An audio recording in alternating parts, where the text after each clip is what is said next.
What is it that you want me to say to you, huh? Do you want me to say, poor you, Miranda's picking on you, poor Andy, Wake up, Six. She's just doing her job. Don't you know that you are working at the place that published some of the greatest artists of the century? Halston, Lagerfeld, De La Renta. And what they created was greater than art, because you live your life in it. Well, not you, obviously, but some people. You think this is just a magazine? This is not just a magazine. This is a shining beacon of hope for, I don't know, let's say a young boy growing up in Rhode Island with 6 brothers, pretending to go to soccer practice when he was really going to sewing class and reading Runway under the covers at night with a flashlight. You have no idea how many legends have walked these halls. And what's worse, you don't care. Because this place, where so many people would die to work, you only deign to work. And you want to know why she doesn't kiss you on the forehead and give you a gold star on your homework at the end of the day. Okay, so I'm screwing it up. I appreciate you mouthing along and making physical gestures to go with every word. Of course. I have all of it. I love it so much. Nigel. No. There's nothing in this closet that will fit a size 6. I don't know what you think I can do for you. Nothing in this closet will fit a size 6.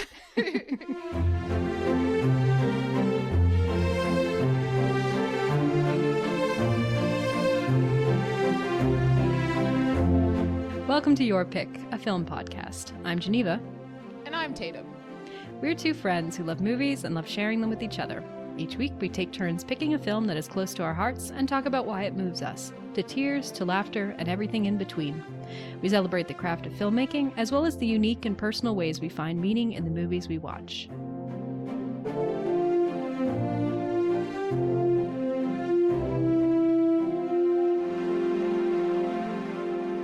So, Tatum, what have you been watching this week? Man, I was trying to think of which quote could I start with from Meryl Streep, but I can't think of one off the top of my head. So I've been able to watch a few things, but I'm going to kind of go a few weeks back here just to kind of reflect on a few things I've watched just in the last few weeks. But one of the movies that I finally got to watch, I think a few weeks ago, is called Bodies, Bodies, Bodies. It is, it's an A24 film from last year, 2022. I quite enjoyed it. It's definitely, it's not a perfect film, but that being said, I think it's a lot of fun.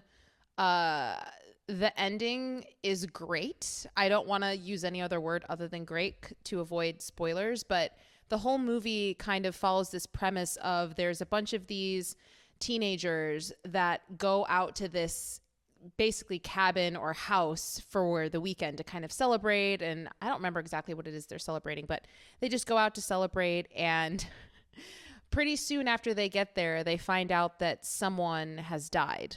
And so once they find out that someone has died, they go through this whole process of trying to figure out who killed them, because they're like, this person was murdered. They didn't just die, they were murdered. And so the rest of the movie is them just trying to determine who murdered the person who died, who was killed in the beginning. And we do find out who the killer is by the end. And it's a great ending. So I would recommend it if anyone just wants to kind of have a good time. It's a fun watch. It's definitely a little bit ominous. It makes you feel a little bit, on edge and uneasy, but it's not something that's overly scary. And it's got some fun insights into the young people today of the youths. Yeah, the youths. And yeah, I enjoyed it. I still do not understand the Pete Davidson craze. I never have. Literally about to ask. Yeah, I never have. I don't think that I ever will. I think he's a completely average actor whose personal life annoys me. So he does fine, but also I just don't understand why he's in like everything right now. I have heard really good things, both about that movie in general, but specifically about the performance of, I think her name is Rachel Sennett.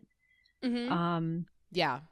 Yes, she was in a movie called Shiva Baby, which actually, have you seen that? I think you might like it. I haven't even heard of it. Okay, yeah, a small independent film that she starred in and I believe wrote. Oh. Yes. Highly recommend. It takes she's a Jewish girl who's having an affair with a married man, and she shows up at a shiva where her family and all her neighbors and relatives and everyone she's known since childhood is there, and also the man she's been having an affair with, and also her ex-girlfriend is there, and she just spends the entire time trying to avoid them but keeps getting caught in conversations that are really awkward. And oh, that sounds good. It's really good. Yeah, I would recommend. I think you'd really like it. That sounds right up my alley. I will have to check that out. And then I guess the last thing that I've been watching, other than, like I said last week, Succession, man, this week's episode, which I think was episode 7?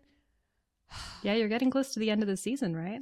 They're setting up some big dominoes. I'm like, this is gonna, I have no idea. I have no idea how this is going to end, but I can tell that they are just racking it up, and it's gonna freaking, like, things are going to explode. I'm so excited for what's coming. So Succession is kicking major butt right now. Episode 7 was another just so great. But aside from that, another show that's kind of releasing episodes right now is I'm watching the final season of Marvelous Mrs. Maisel, which I know you are as well, Geneva. Yeah. What are you thinking of it so far? It's interesting. I think I've just had to accept that this show is no longer what it started out as. It's something very different now. And so the show that I initially fell in love with, which was season 1, which I still absolutely love, and then season 2 kind of, it's just not that show anymore. And so that being said, and me just accepting that as a reality, this season's interesting.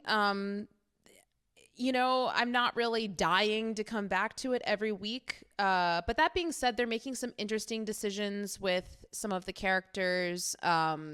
And the most recent episode I thought was an interesting framing device of kind of revealing basically decades of Midge and Susie's lives. I don't know if I'm necessarily happy with the framing device that they chose, but I think it's interesting. Yeah.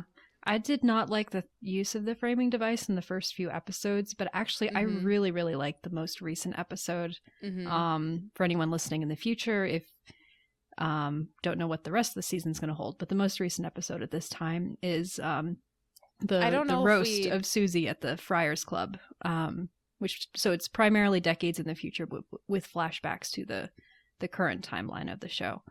And I thought that was very well done and brought together a lot of the flash forwards in a really interesting way. Yeah. So I just think, yeah, I'm trying to be careful because I don't want to like spoil anything specific regarding like actual legitimate plot points, but yeah, I would say it's worth watching. I think that I am at least interested enough to see where this goes and how they're going to tie all of it together. I will say they had a weird one-off thing with Midge's mom and her like matchmaking business and like her getting involved in the prison system. I'm still upset that they had this whole storyline set up of her going to school and getting educated, and then they completely threw it out of the window after season 2, and now she's just a matchmaker. I think it's weird. I think it's really dumb. It's an odd choice. This show, I really enjoyed the first couple seasons, but this show has really come to annoy me. Midge annoys the heck out of me most of the time. Yeah. The storylines annoy me. So many of the secondary characters that I used to love now annoy me. Yeah. There are things that don't annoy me. There are things that I genuinely really love and keep watching. Like, I love the character of Susie, even when she makes mistakes. I find her storyline really compelling. I enjoy seeing the ups and downs in her career. I really love I don't love Joel, but I love Joel's parents. I find them hilarious. Oh my gosh. Moishe's, I think Moishe is my favorite character in the He's show. The best. I love Moishe. He's great.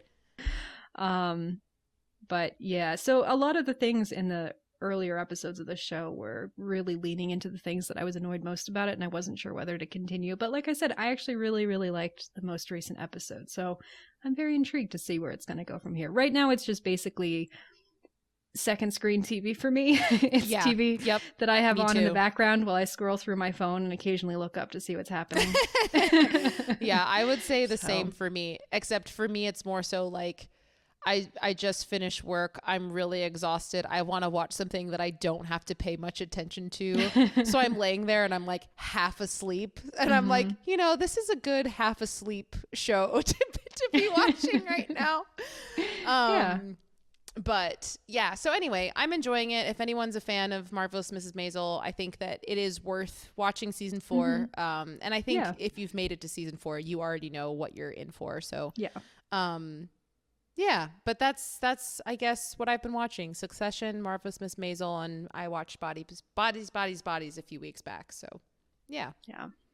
Well, on the opposite end of of the spectrum of TV that is easy watching and what you would want to maybe do if you wanted to calm down your brain, I watched the first 2 episodes of a limited series called Dope Sick that came out a year or 2 ago. Have you seen it? I think that just came out last year. Yeah, last year or the year before. What even is time? But yeah, pretty recently. I haven't watched it, but I really want to. Okay, I highly recommend it. I will say it is very hard for me to get through more than 1 episode at a time. So I'm only 2 or 3 episodes in.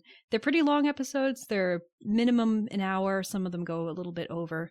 They're very densely packed, but the show is basically exploring the creation of the drug Oxycontin and the way that big businesses, big pharma, pushed it on the world without really understanding what the effect of it would be, how addictive it actually was, were actively deceptive in its marketing in the hopes of making a very quick profit, and then the effect that had on huge swaths of the American population, which, you know, eventually fanned out to include just America as a whole and large portions of the world, I think, at this point.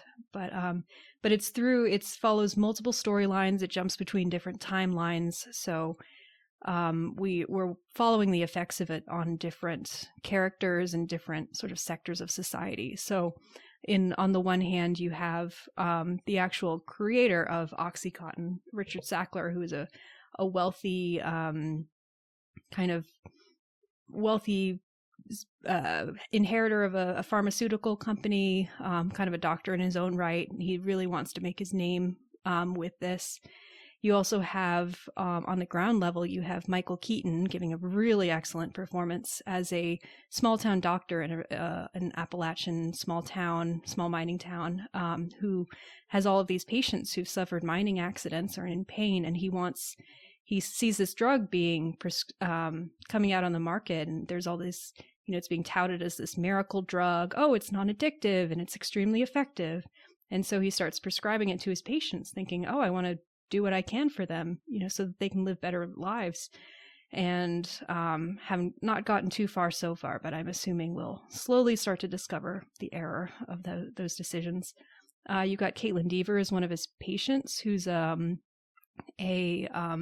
female miner, a gay female miner who wants to has his back injury that she wants to overcome so that she can go out and live her life, and is, I'm assuming, based on what has happened so far, going to get hooked on the drug, and we're going to see the effects of that on her. And you have various governmental officials who are working to try and uncover the layers of deception and malpractice that are being practiced at different points in time. So yeah, it's a really, really well-written, very well-acted show, and it's very dense. There's a lot of information. It's very haunting in certain ways. And so it's pretty heavy, but it's also really, really interesting. So I would recommend, definitely, at least based on those first few episodes I've seen so far. And then the other major thing that I watched this week is a movie called A Letter to Three Wives from 1949, which As you may remember, we did our All About Eve episode a few weeks ago, and I mentioned that Joe Mankiewicz had All About Eve he won the Oscar for Best Director and Best Screenplay, I want to say, and it was the second year in a row that he had won both of those awards. That's the first time someone has ever won Best Director and Best Screenplay in 2 years in a row. Letter to Three Wives is the movie that he won that award for first, the year before All About Eve. So I thought, oh, I'd better watch this. And you know what? It's a great movie. It is really fascinating to watch, being so familiar with All About Eve, because you can see a lot of All About Eve in it. You know, he is, as you know from All About Eve, he's very, very good at writing women who are interesting and complex and very different, and have kind of complex adult relationships with the men in their lives and with each other. And it's just a very well written and well acted movie. I really enjoyed it. The premise of it basically is it's these three suburban women who they all come from different backgrounds. They're kind of different economic classes. They're loosely linked by living in the same small suburban New York town, and they're all married. And at the beginning of the movie, they're going off on just a day-long kind of camping trip. They'll be out of the house all day, watching these kids as they kind of go out to their little summer camp all day, and they'll be back in the evening. But right before they leave, they receive this message from this woman that all three of them mutually know, who tells them, "I've just run away with one of your husbands, but I'm not going to tell you which one." And so they spend all day then trying to supervise kids on this trip, but also thinking back, and there are all these flashbacks to the relationships that they have to each other and also to their husbands, and why it is that they think their marriages are in a state that their husband might have run away with this woman. And so, yeah, it's a really, really interesting premise for a movie. Fascinating. Yeah. The way that the marriages are written are all really complex and interesting. I particularly loved Kirk Douglas and Anne Southern as this sort of marriage of that's kind of bucks, typical 1940s, 50s social conventions, where she's the moneymaker who writes for radio and she's kind of on her way up, and he's this school teacher who doesn't make a lot but really loves to teach and loves to the chance to educate children. And they have all these conflicts that come out of that, the fact that she makes more money than him and things like that, but it comes from a sort of a different angle than you would expect, and I just really love their interactions. But yeah, anyway, sorry, I shouldn't ramble. Very good movie, would recommend. Yeah, that's awesome. And I just wanted to say, I wanted to give one more plug for The Bear season 2, because today they just announced the actual release date. June 22nd. So June 22nd, Very The Bear excited. season 2 will be released. Tune in. It's good. It's going to be great. All right. So why don't we turn to the actual movie that we are here to discuss? Yeah. So today on the show, we are discussing The Devil Wears Prada, a 2006 dramedy directed by David Frankel, written by Aileen Brosh McKenna, based on the novel by Lauren Weisberger. The novel was loosely based on Weisberger's experience as the assistant to Anna Wintour, real-life editor-in-chief of Vogue magazine. The story of the film follows Andy Sachs, played by Anne Hathaway, a smart but unpolished college graduate who's unexpectedly hired as the second assistant for a powerful, glamorous fashion editor named Miranda Priestley, played by the incomparable Meryl Streep. Though Andy is initially an outsider in the world of high fashion, she works hard and soon learns that there is much more to the industry than meets the eye. At the same time, however, her new fashion sense and lack of free time begin to alienate her old friends and her boyfriend, Nate. Andy's hard work impresses Miranda, who eventually orders her to replace the first assistant on the magazine's trip to Paris Fashion Week. However, seeing firsthand the deceptions and betrayals that are necessary for Miranda to stay on top in the fashion world eventually push Andy to consider whether this life is actually the one that she wants. All right. So Tatum, I know that you absolutely adore this movie, as do I. I am very excited to hear more about your relationship to this movie and what it is that has drawn you to it so closely. So I want to start by asking you a question, actually, because watching this movie for, I don't know, the 78th time probably for this podcast, I picked up on not that I picked up on something new, but there were certain things where I was like, I don't know if I like this. And one of them was just thinking about where I'm at in my life, where you're at in your life, all of these things. You know, I have big dreams. I want to be a director. You know, it's sometimes I do things that are crazy and people are like, why are you doing that? I'm like, because it's going to get me where I want to go. Please be supportive of me as a loved one. If I missed your birthday party because I had a really important life event that would help me move forward in this huge dream that I've had for a really long time, would you be upset that I missed your birthday party? I feel like a good friend or partner would understand, but I don't know. Are we going to dive straight into how awful Nate is in this movie? Because I could go. I can and will go on for a long time. Would you be okay? Would you be understanding if I missed your birthday party for something like that? I feel like you'd be fine with it. I won't say I would be fine with it. I would not direct my whining and my annoyance at you. I would direct it at the forces boss that caused you to miss my birthday, because I know that you are my friend and would not do that intentionally. And I would be happy that you are, hopefully, that you are getting to a point in your career that your boss trusts you for an important assignment. Because I was watching that moment when, sorry, I'm not even sharing my relationship with this movie, but like I was watching that moment when she's literally running out of this event that she was basically forced to go to last minute, that it was supposed to just be, I was about to say Emily. Her name's not Emily in this movie. What's her character? Andy. No. Emily is the assistant, played by is it? Emily Blunt. And then okay, Andy I was like, wait, that's Emily Blunt. Her name's not also Emily, but okay, gotcha. Emily, also Emily, yes. Right. So it was like, it was supposed to just be Emily, but then Andy has to go, blah, blah, blah. And then I was watching that moment where she's leaving and that really famous guy is like, hey, do you want, like, I can connect you to this journalist who, oh my gosh, I got so physically angry rewatching the scene.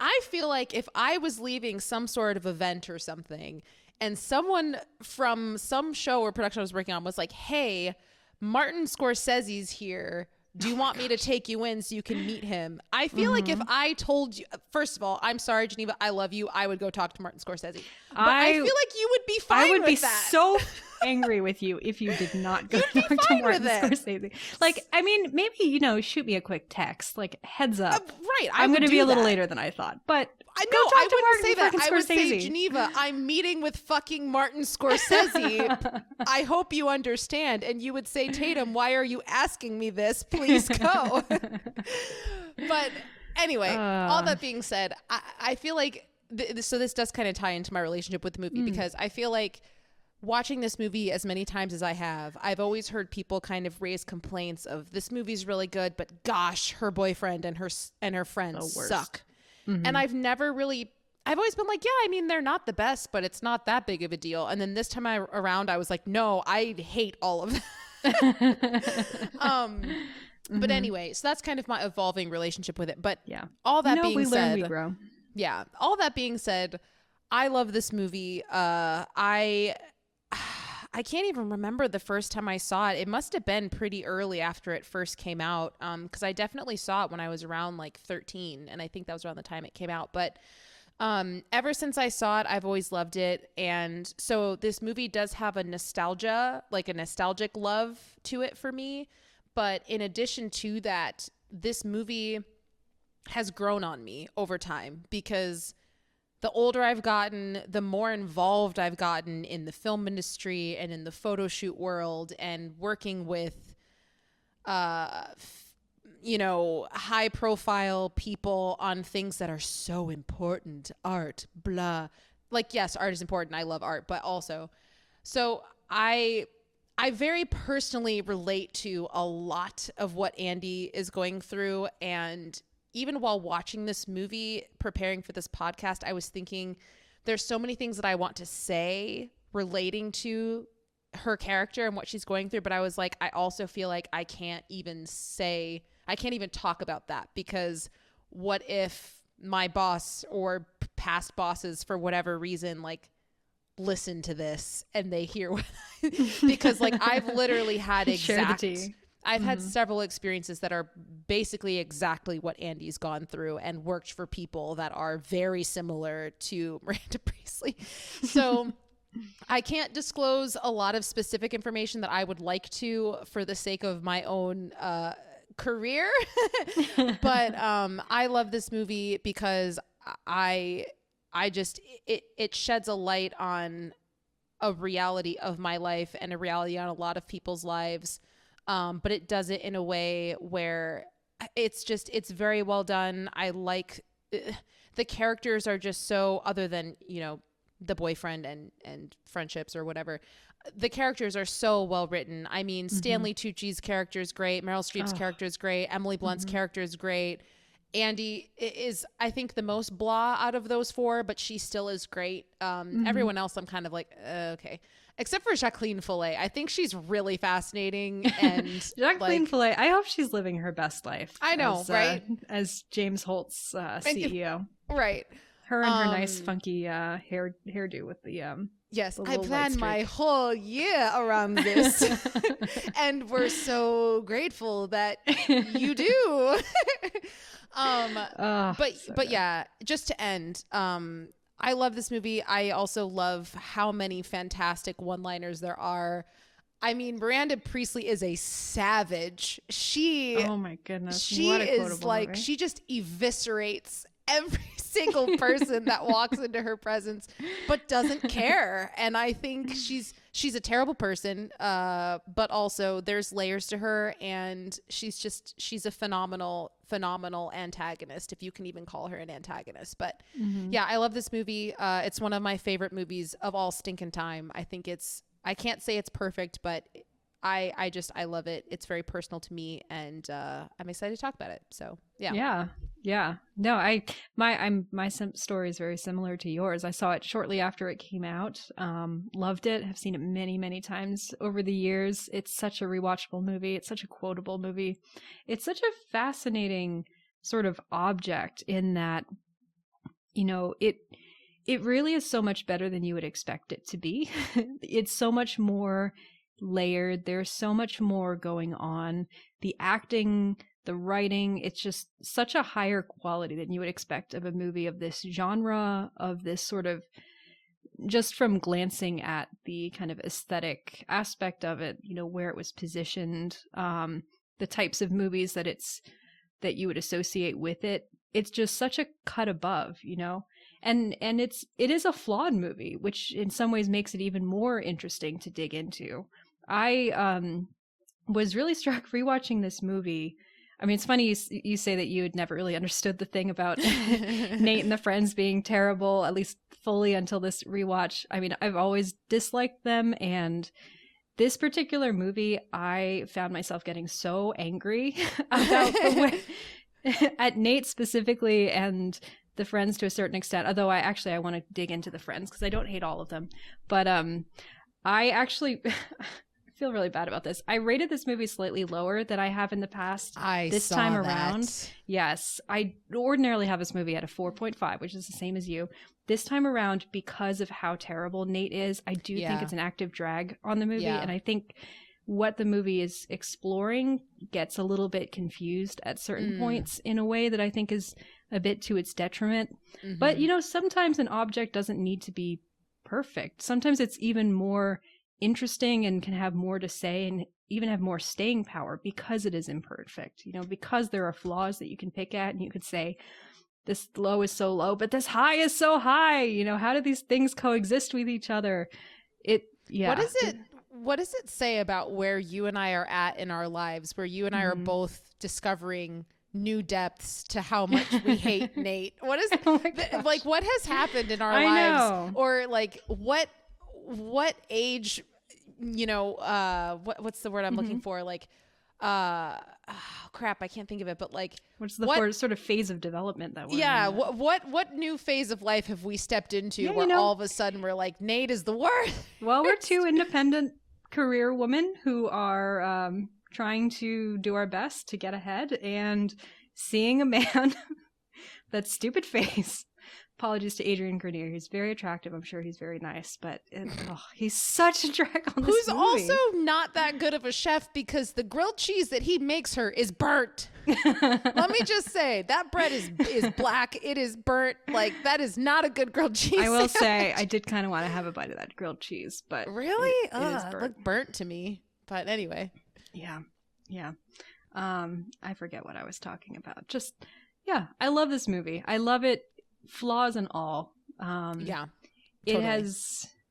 It's so interesting in the things that it chooses to dig into. I was doing some, my usual little bit of quick reading and research on the production of this movie ahead of time, and it was really fascinating reading. I read a couple interviews by Aileen Brosh McKenna, who is the writer of this movie. She was the kind of the last and credited screenwriter of this movie. This movie went through multiple drafts before it eventually went into production. There were plenty of people who had kind of uncredited contributions on it.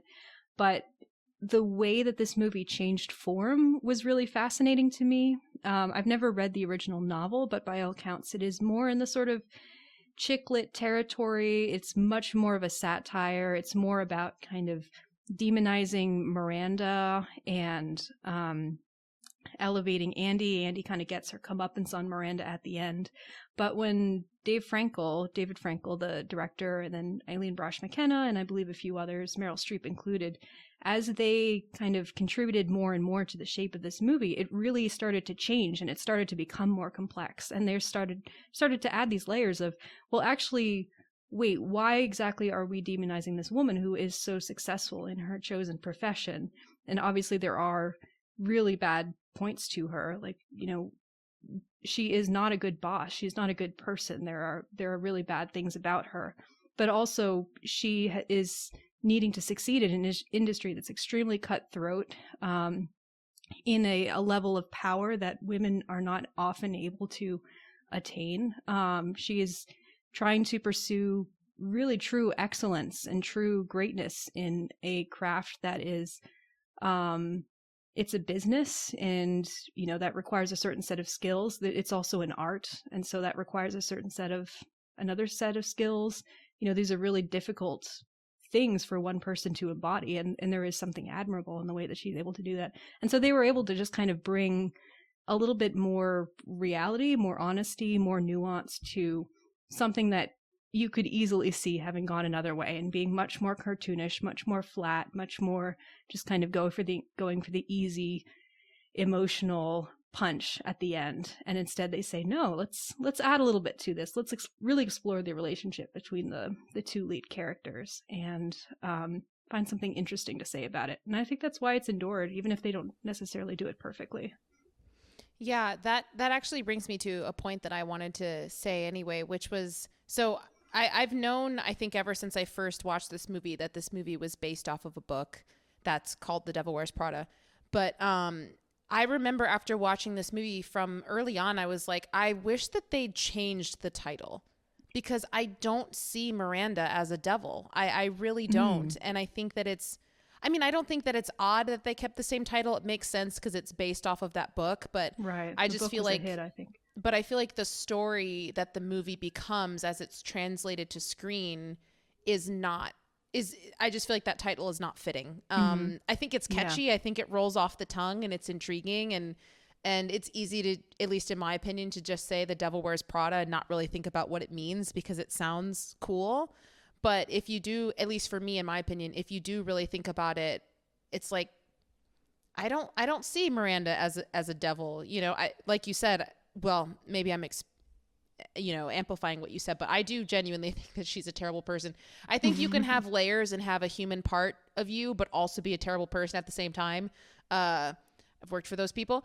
And I do genuinely think that she's a terrible person, but I don't think that she is the devil. I also don't know how frequently she's wearing Prada. She seems like she's a little bit, above Prada, but what do I know?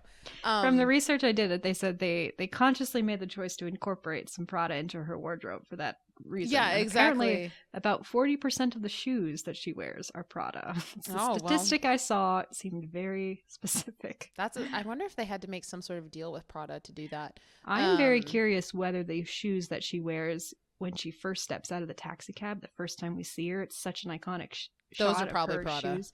Those are probably Prada. Those are probably Prada. Gotta be, right? Yeah. No one fact Anyway. check us. Yeah. I'm gonna call Prada right now. Yeah. Yeah, so Miranda, I mean, I love with the character of Miranda. Obviously we get to see her in so many different settings because we see her, the look that she has is so good. Meryl Streep, I believe, had a lot of influence in this look. She looks fabulous. She looks like, fabulous always. Her hair, that swoop, it's so good. The hair fact that color. They chose, the fact that they chose a sort of, almost pure white, I mean, gray to white, is this really interesting. It's like she's eternal, she's proof against any sort of aging. She kind of wears her maturity as a badge of honor, and so therefore you can't, in an industry that's always valuing sort of eternal youth, she has found a way to get ahead and stay on top for an extremely long time. Yeah. No one can do what she does. No one can do what I do.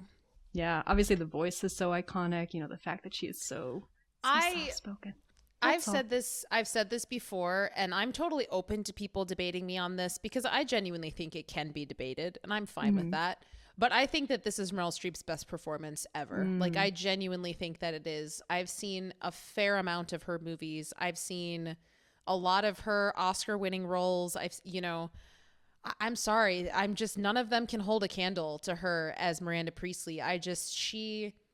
She becomes this character, and she is the owner of, or not the owner, but like the CEO of this magazine. She is this person, and it just, I mean, she always blows me away, but this movie is just, I feel like it's so antithetical to who she is as an actual person, and yet I still believe everything about it. I feel like if anyone else were to deliver the lines that she has to deliver, it just wouldn't work.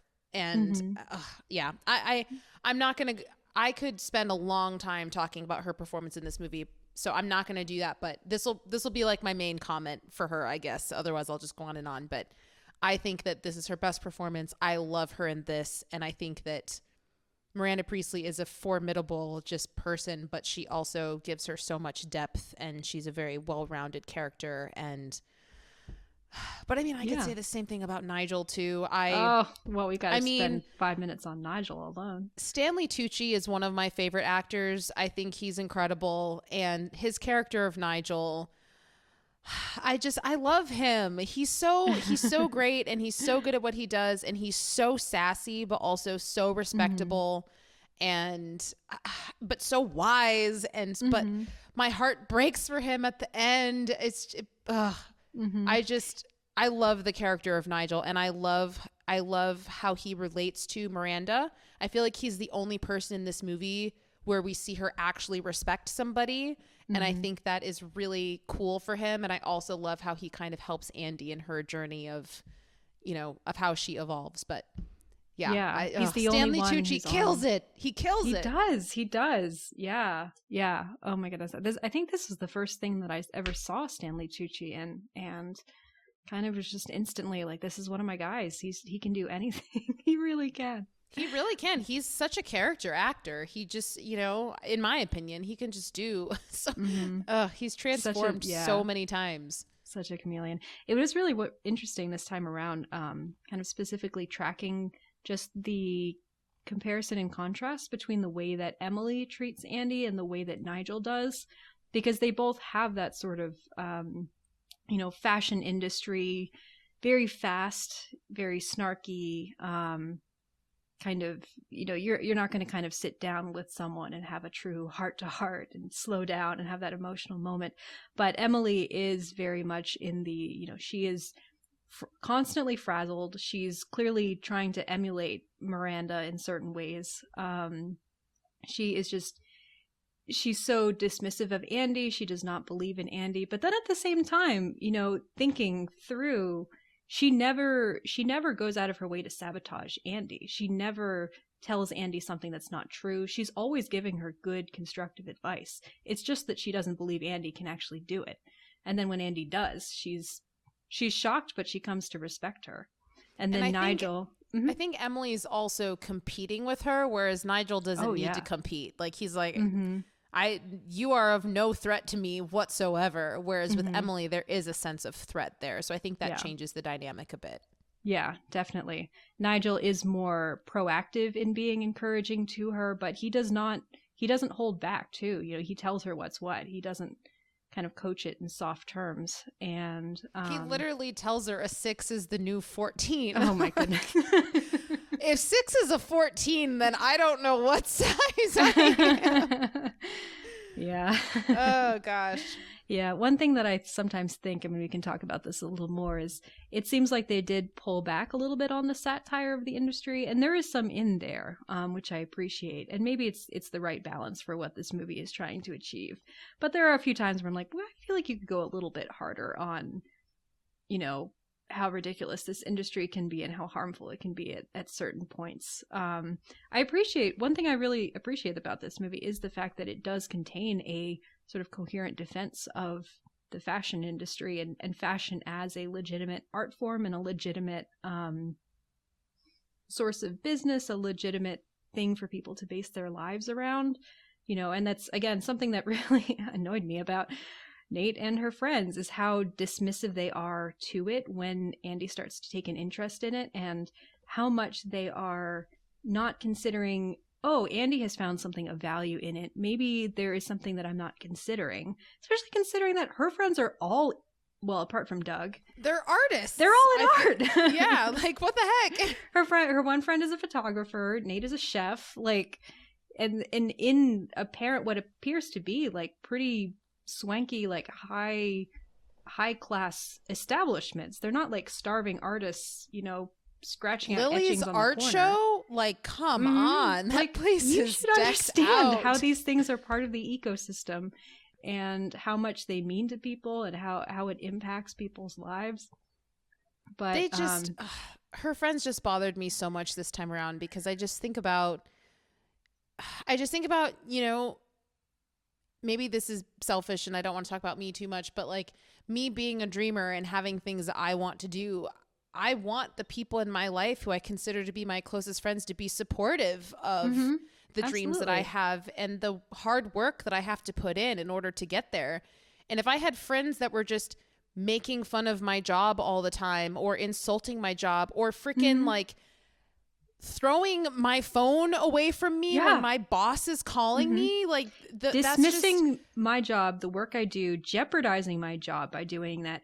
And that's minutes after benefiting from my job by, you know, getting an extremely expensive purse that you clearly like and appreciate and could not have gone without my job.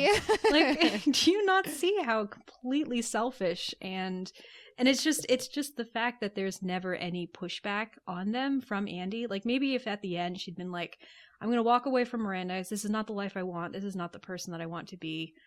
But also, maybe they make I it can seem say like something Andy's to my the friends. problem. Like, Andy's the bad friend. Andy's the problem. And I'm like, I don't think that's actually the case at all. Literally the only thing basically the only thing she does wrong is having a really demanding job. A job which she says there's a more or less a year timetable on. Right. You know, she is doing this as a stepping stone to get to a better job. Everyone in their 20s, that's everyone in their 20s is working jobs that they don't want to work in the hopes of getting somewhere better. That's many people outside of their 20s. Like, that's just human nature in general. Sometimes you work jobs that you would rather not work, and they're time consuming and there's a lot of pressure, but you're doing it in the hopes of a better life. And all of them are doing the exact same thing. Nate is a chef, for crying out loud. They work crazy hours. Like, what are you talking about? Anyway, I'm sorry. It annoys me so much how insensitive and dismissive they are of this thing that I think the movie in other places is provides some really interesting, more well-rounded perspective on. Also, this is a side note, but I'm sorry. Oh, they annoyed me so much. But Doug, the member of the friend group, the Rich Summer character, who's like, he's the one who's not in the arts. He's like in some sort of business analyst or something like that. But he's clearly into fashion.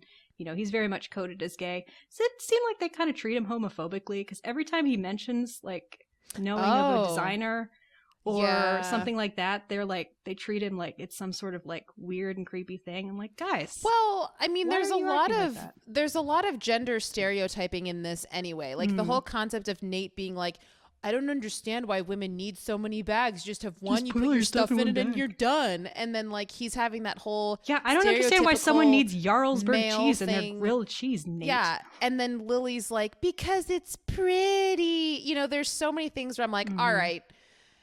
Can we, so that actually gets me to another point that I wanted to bring up, just kind of like, I don't know. I want to kind of go to the beginning of the movie. But it makes me think of, I wrote down a list of just certain things about this movie that haven't aged well. And yet this movie still, I think it still stands. And I obviously I still love it, but there's certain things where that in particular bothers me. I'm like, I don't like these gender stereotypes that are happening here. Like, no.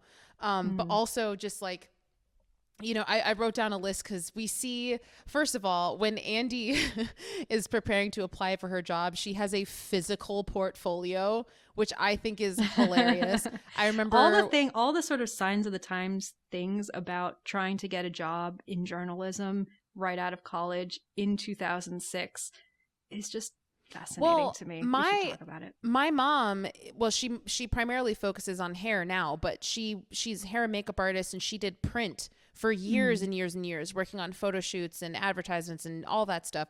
And I remember she had a physical portfolio and like I would flip through it all the time and help her rearrange the pictures.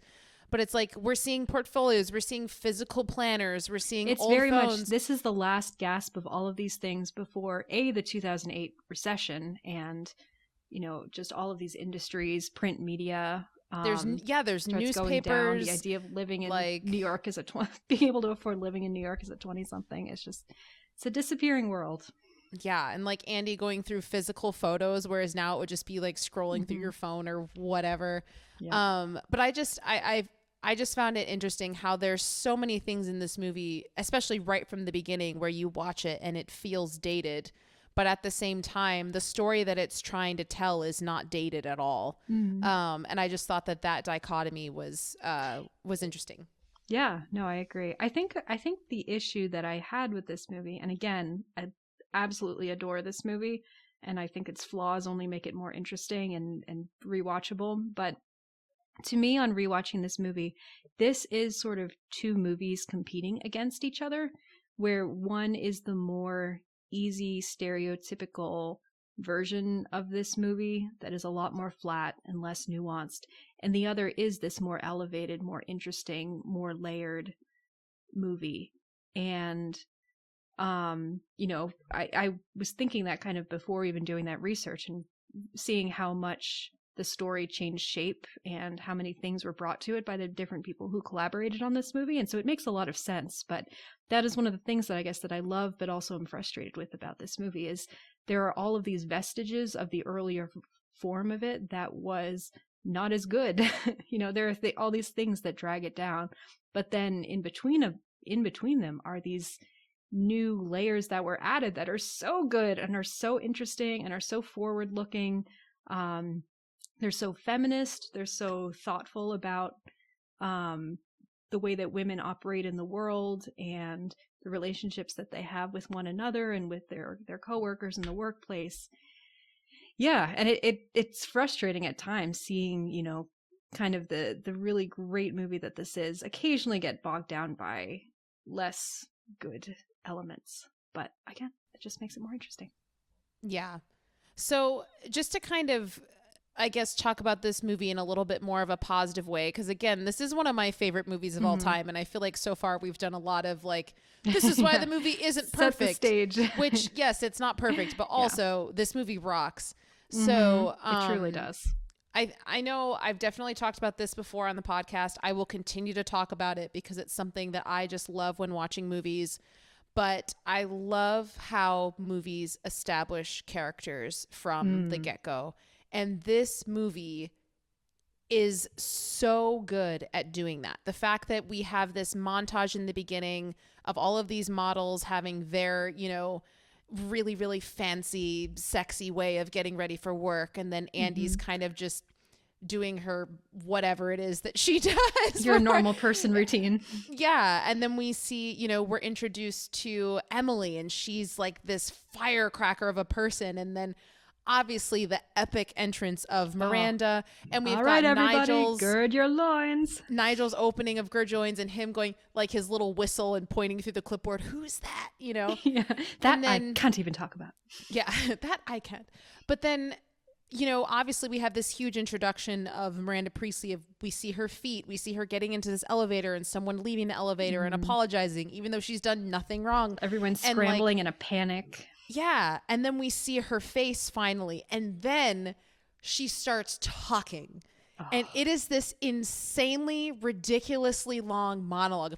I don't understand how hard it is to just plan an appointment and get me this. And I need coats and blah, blah, blah. Like I should have timed it. But it is a really long, nonstop laundry list of orders that no one questions. It's like she's just going, and Emily's like, yeah, I'm writing everything down frantically. Okay. You know, and then it's just, I just love the character introductions to this movie. It's, you automatically know what this world is. You know what the stakes are. You know who these individual protagonists are of Nigel, Emily, and Miranda. And that's pretty much the only people that matter, in my opinion. But and Emily. And it sets the stage so well. The music, even though the music in this movie can be dated sometimes, I think this soundtrack is phenomenal. How they choose certain songs for, like, Madonna's Vogue during that fashion montage is perfect. It's perfect. I mean, Suddenly I See, to open up the entire movie, is just iconic. Yeah. That is what I wanna be. But is this, well, I thought I had watching this, is this one of the best montage movies of all time? I mean, there are so many iconic montages. Obviously the beginning, as you said, the introduction of Miranda is in some ways a montage because you're cutting between her and you're cutting between the scene going on in the office. But of course there's the iconic Andy's makeover and the montage of all of her amazing outfits, which is just, it's so incredible. It truly is. It's just a masterpiece of editing, the way the cars sweep by and she's suddenly wearing another incredible glamorous outfit that is nothing like you've ever seen before, which, I mean, shout out to the costume designer Patricia Field, who is a legend in the industry, and this movie is just, it's one of her masterpieces. It's such incredible costuming. You never doubt for one second that you are in the world of high fashion, and yet it's so timeless. You know, a lot of these outfits does not feel dated. Some of them do, but majority of them elements do here not. And there. But yeah, most of them you could just, they just don't exist outside of time. Anyway, so many good montages. Yeah, that's a really interesting question. I mean, maybe there's some really, really fantastic montages here for sure. And I also, just talking about that opening moment with Miranda, I just have to call out that when Miranda's kind of going off and complaining about all these things, Emily's like, yes, I did try. And then Miranda just cuts her off and is like, the tales of your incompetence do not interest me. And I've definitely been in moments like that with bosses where they're like mad at me for something that I didn't do wrong. And I try to say something and then they're just like, nope, don't want to hear it. I'm like, all right. You're right. Yep. I was wrong. Whatever you say, I was wrong. Even though I'm not wrong, but that's fine. I'm just wrong. Yep. But yeah, I will say also, so I noticed a few flaws in Andy's character this time around as well, because I've always kind of seen her as someone where I just empathize with her completely. I've always been like, I don't think she's doing anything wrong. I think she's doing everything right. She's thrown into this difficult environment and she's adapting. She's very much set up as that sort of blank audience side. Not completely blank, because Anne Hathaway is very good, but, you know, audience surrogate character where she doesn't have a huge amount of personality because she's meant to be the person against whom all the other big personalities are bouncing off of. Right. But I will say there were a few moments in this movie where I was like, there's no excuse, because they say how she graduated from Northwestern, which is obviously a great school. And I'm just like, girl, if you graduated from Northwestern and you have a job interview, why would you go in having done no research of who your boss is, what this industry is, and then also her first day of work the next day, she's late? I'm like, girl, what are you doing? Like, you should have prepared for that. Like, I understand you've never worked in this industry before, but you should at least know to show up to work on time and know who the person is that's hiring you. Like, you know, just like, I don't know. Yeah. To be fair with the first one, and granted, again, this is sort of, I think, a little bit of a time capsule of the time, so maybe I am misunderstanding how this worked in this time. But what it seemed to me is that she was interviewing more with the HR director of the entire company, Elias Clark, they call it, which seems to be a big sort of media conglomerate that owns multiple magazines. And they were just saying, oh, we have an opening in a couple of our magazines, so which one do you want to take? So she didn't have any sort of prior, like, it was on the day that she found out where exactly she would be interviewing. She didn't have any sort of prior opportunity to do research.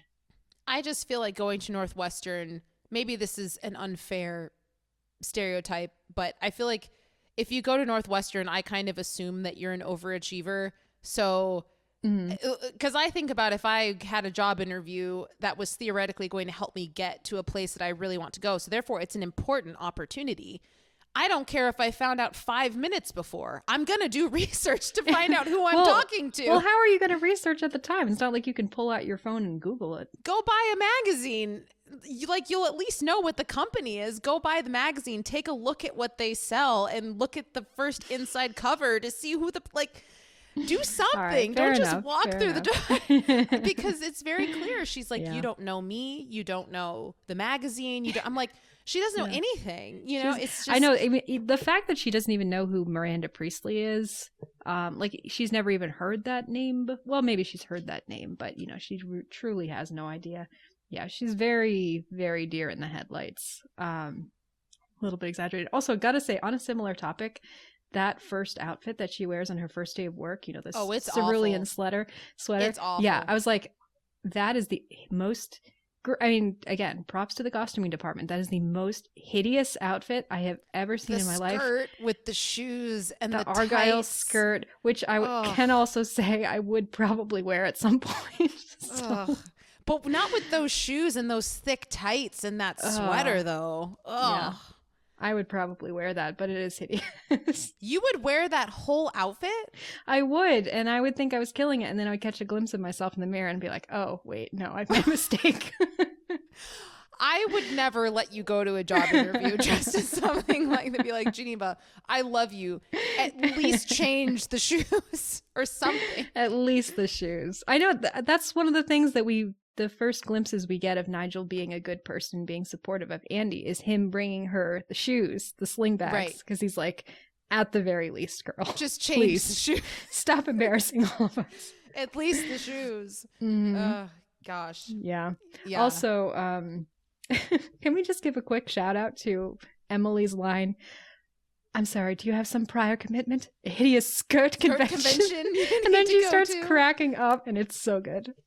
She's got so many good lines. Can we just appreciate how, I mean, this is a star-making performance for Emily Blunt. Oh, absolutely. This was her breakout role. It was her breakout role. She is so freaking good. She should also have gotten a Best Supporting Actress nomination, in my opinion. I agree.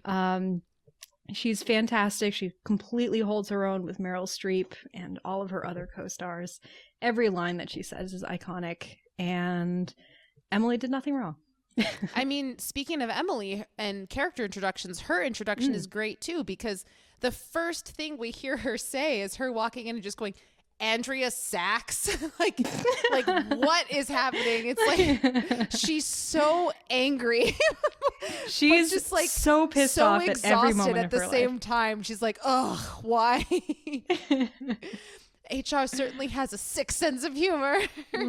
Yeah. And I love the little gesture that she does when she's calling Emily back into the room, how she kind of waves her over with two fingers and then just does this sort of like throws her hands up in the air in resignation. She's like, ugh, I don't even know. But she does her little snap and points that way. Yes, so good. Oh my gosh. Oh man. Yeah. And also when she's first teaching Andy about the book and Andy reaches out and she just slaps her head, don't touch it. Yeah. Don't touch it. Oh my gosh. I do not trust you not to mess everything up for me. Yeah. Oh man. Yeah. I just feel like when Andy goes to the house to deliver the book for the first time, girl, use your judgment. It's definitely better to leave the book on the wrong table than to go up the stairs and give it to the twins who are obviously manipulating you. They are so obviously manipulating her. Like Emily does it all the time. She does. Right. Yes, she does. I know that's the one scene in the movie where I genuinely find it hard to rewatch. Yeah, that is just silly. I mean, I like the moment that it leads us to, which is us seeing Miranda genuinely like as a person going through this difficult marital spat. I like what it leads us to, but how we get there, they could have written it in some other way. You know, I'm like, come on. Yeah. But whatever. But then it leads to, such a great turning point in her relationship with Miranda, where Miranda gives her her biggest challenge yet of getting the unpublished manuscript of the next Harry Potter book. Talk about a time capsule. One copy. What are my girls going to do with that? Also, I will say, Meryl Streep is just so good in this, but that moment when she sees Andy on the stairs and she gives her that completely like shocked but livid but like completely like she can't even believe that look on her face that she holds.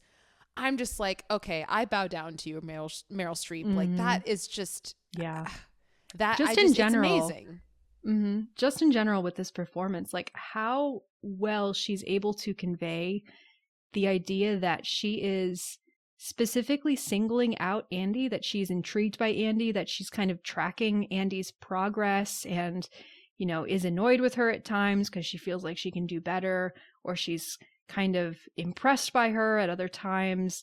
The idea that she notices Andy specifically, and then also at the same time balancing that with, but also she has a bazillion other things on her mind, and Andy's kind of lowest on her priority list.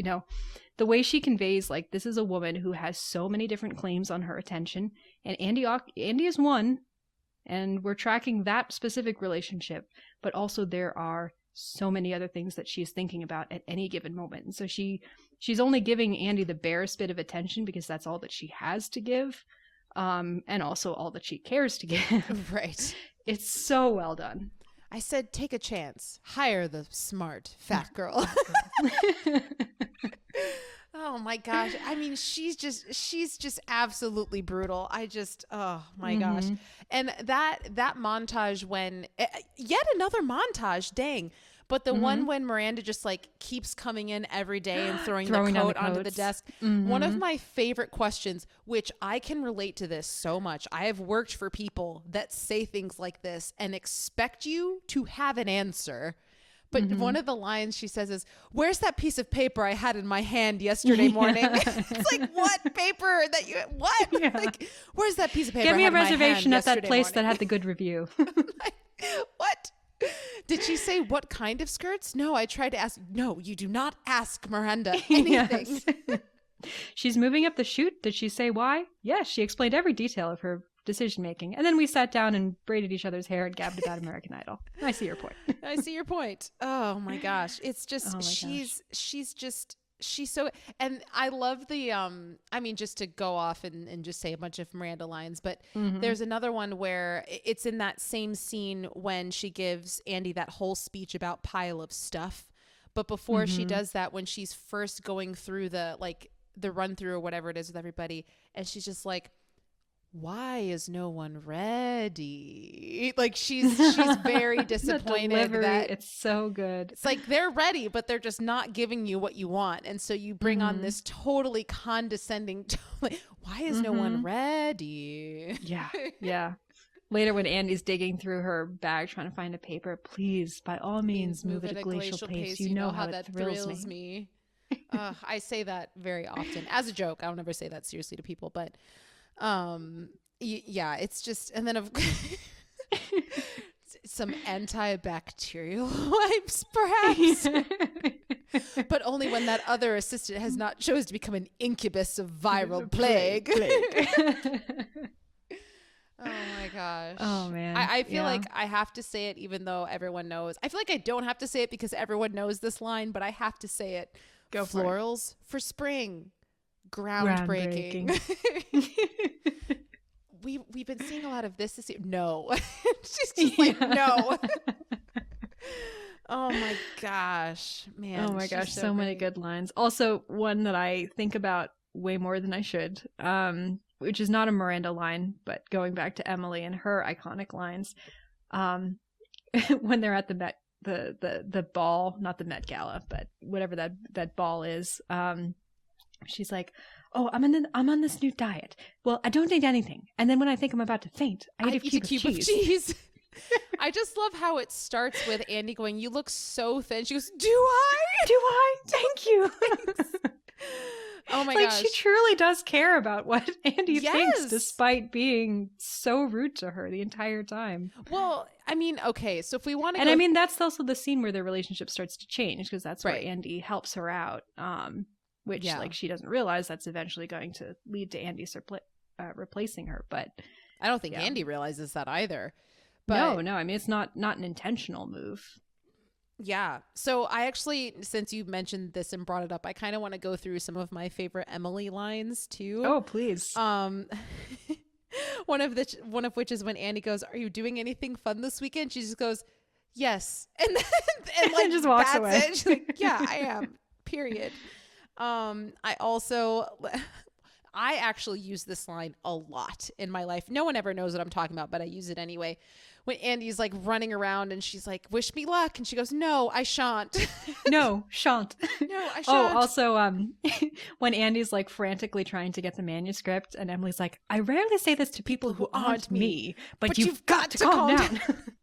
Which there's another line which I definitely sent you this snap a few months ago, and it sounded like you and I have different interpretations of this, but when Emily's sitting at her desk and she just goes, "I love my job. I love my job. I love my job." And it's just, for me. Oh yeah. What was our different interpretations in that? So for me, I identify with that in the sense of like, my job is killing me and it's really, really stressful, but I have to remind myself that I love it. And that's the reason that I'm here, of like, I love my job. I love my job. And if I keep repeating it, then I will be reminded that I actually love what I'm doing, even though I'm dying. And it sounded like, and I could be wrong, but it sounded like your interpretation of it when I sent you that snap a few months ago, I guess it was now, was you being like, "I actually hate my job, but I'm trying to convince myself that I love it. So that's why I'm saying it." But yeah, I think your assessment of my interpretation is accurate. So I think it's like, I must convince myself that I love it because I know that it will lead to something that I do love. But right. In the moment, I am completely miserable. Yeah. For me, it's like on those days when I hate everything, I'm like, no, I just have to remind myself that I love my job. Because well, you know, do. sometimes when you have a tough job, that is what you want to be doing, but is also extremely tough. That line between love and hate of a job is very thin line. Yeah. Also, I think this is the last quote that I have written down, other than one that makes me angry, which maybe we can talk about. But it's this line from Nigel's character where me and the people that I work with, we say this, not exactly this phrasing, but we say this concept all the time. And Nigel's actual line is, "Sometimes I can't believe I talk about this crap all day." Because for us, it's like, I've literally had 1.5 hour long meetings deciding what watch a character is going to wear, or like we're having a conversation about, oh, this character, you know, I can't even, I'm trying to come up with a ridiculous thing at the moment off the top of my head, but we have really important long conversations about the stupidest things that for the purpose of the show are really important, of like, do we want brown eggs or do we want white eggs? Oh, well, if we use brown eggs, then it's like, we just had a 20-minute conversation about what eggs are we gonna, and every once in a while we just stop and we look at each other and we're like, what is our job? Like, what are our lives where this is the most important thing we have to deal with today, talking about what color eggs we're going, and I just love that line where he's just talking about like, something random on a photo shoot set, and he's just like, I can't believe I talk about this crap all day.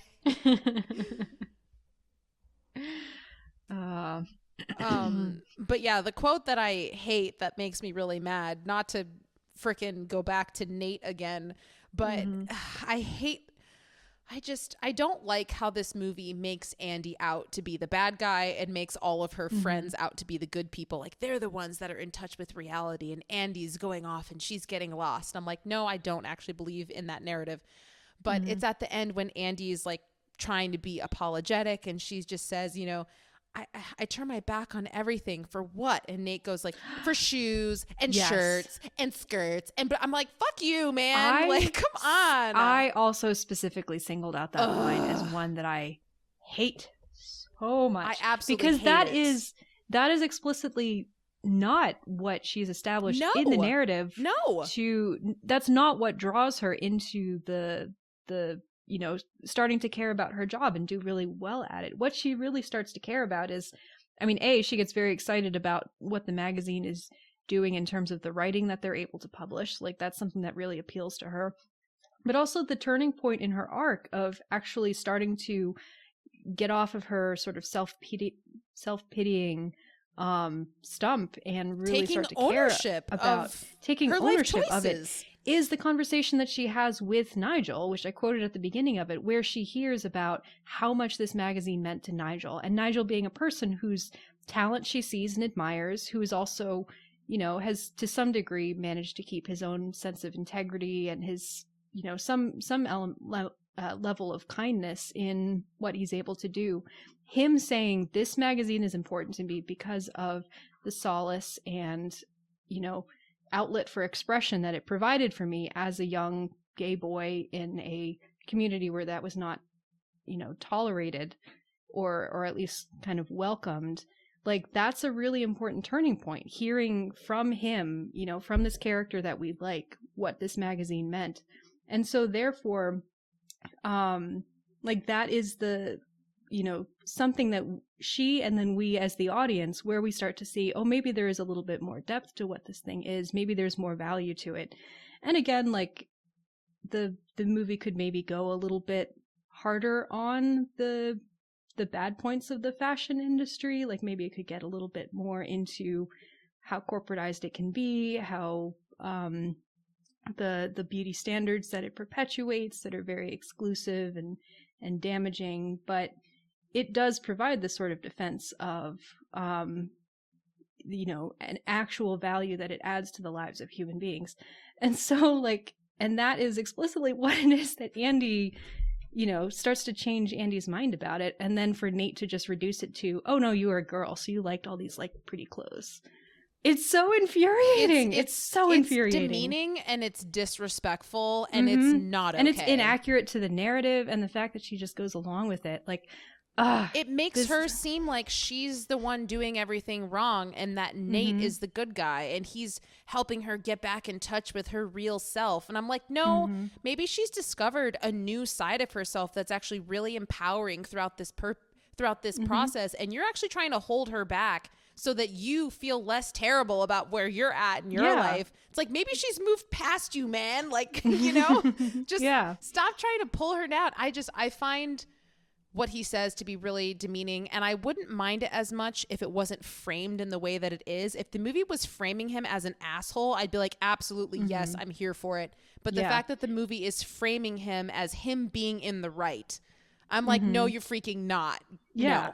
No, the more satisfying ending to the movie would be a sort of middle way, which actually I think they do a pretty good job of in the costuming, because the outfit that Andy wears at the end, it's much more stylish and put together than what she wore at the beginning, but it's also closer to what you sense as her kind of natural, her natural self. You know, it's pretty relaxed.